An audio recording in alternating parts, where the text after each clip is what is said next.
ಒಮ್ಮೆ ಜಗಳ ಮಾಡ್ಕೊಂಡ್ರೆ ಬತ್ ನಾನು ಮಾತಾಡೋದಿಲ್ಲ, ಅವಳೆ ಎಲ್ಲರೂ ಬಂದು ಮಾತಾಡ್ಸ್ತಾಳೆ ಹಾಗೆ. ಆಮೇಲೆ ನಂಗೆ ಅವಳು ಖುಷಿ ಅಂದರೆ ಅಂತ ನಾನು ಹೇಳಿದ್ವಿ ಎಂತ ಇದ್ರು ಕೊಡಿಸ್ತಾಳೆ. ನಂದು ATM ಅವಳು ಪರ್ಸ್ನಲ್. ಆದ್ರೆ ಇನ್ನೂ ಕೇಂತೆ ನಾನು ಅವಳು ಮದಿಯರ ಮೇಲೆ ಅಂತ ಬಿಡೋದಿಲ್ಲ, ಅಷ್ಟೆಲ್ಲ ಎಕ್ಸ್ಪೆಕ್ಟೇಷನ್ ಇಟ್ಕೊಂಡ್ಬೇಡ. ಹೆಣ್ಣಿಂದ ಹಾಗೆ ಒಂಥರ ಗಂಡು ಮಕ್ಕ ಕಂಡಾಗೆ ಫಾಸ್ಟ್ ಮಾತು ನೆಗ್ಗಿ ಎಲ್ಲ ಹಾಗೆ.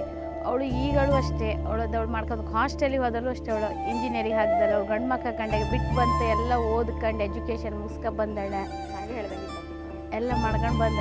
ಈಗ ಮದುವೆಗೂ ಅಷ್ಟೇ ಅವಳು ತಯಾರಿ ಅವಳೇ ಮಾಡ್ಕೊಂಡು ಎಲ್ಲ ನಮಗೆಲ್ಲ ಸಪೋರ್ಟ್ ಮಾಡಿ ಎಲ್ಲ ಒಳ್ಳೆ ರೀತಿಯ ಮಾಡ್ಕೊಂಡಿದ್ದೆ.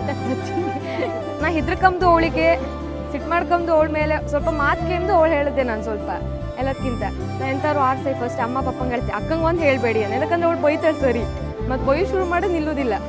ಬಟ್ ಅವಳು ನಾ ಹೇಳಿದ ಮಾತು ಕೇಂದು ಅವಳೆ ಸ್ವಲ್ಪ ಸಿಟ್ಟು ಜಾಸ್ತಿ, ಅದೊಂದು ಸ್ವಲ್ಪ ಕಡಿಮೆ ಮಾಡ್ಕೊ ಅಷ್ಟೇ. ನಾನು ಮದುವೆ ಆಗು ಬೇಗ ಹೋಗು ಅಂತ ಹೇಳ್ತಾ ಇದ್ದಿದ್ದೆ, ಆದ್ರೆ ಅವಳು ಸರಿ ಆಗ್ತಾ ಇದ್ದೆ. ಈಗ ನನಗೆ ಹೋಗುವಾಗ ತುಂಬಾ ಬೇಸರ ಆಗ್ತಾ ಇದೆ, ಓದ್ಕಲ್ಲ ಕಳಿಸ್ಕೊಡ್ಬೇಕಲ್ಲ ಅಂತ.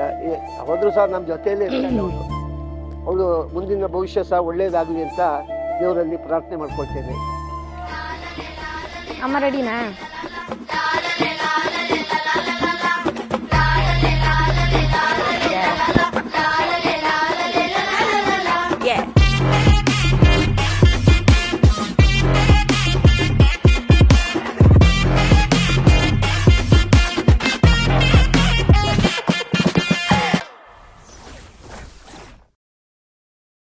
Shreesha all the best.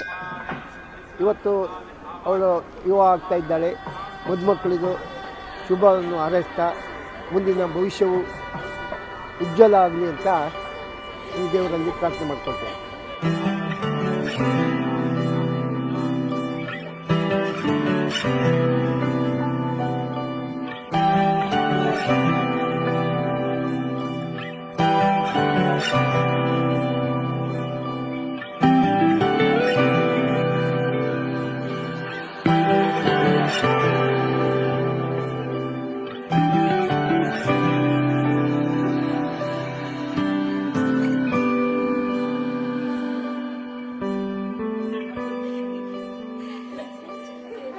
पावन स्तुति पात्र पावन चरित्र, पावन स्तुति पात्र पावन चरित्र, रवि सोमवर नेत्र रमणीय गात्र, पावन स्तुति पात्र पावन चरित्र, रवि सोमवर नेत्र रमणीय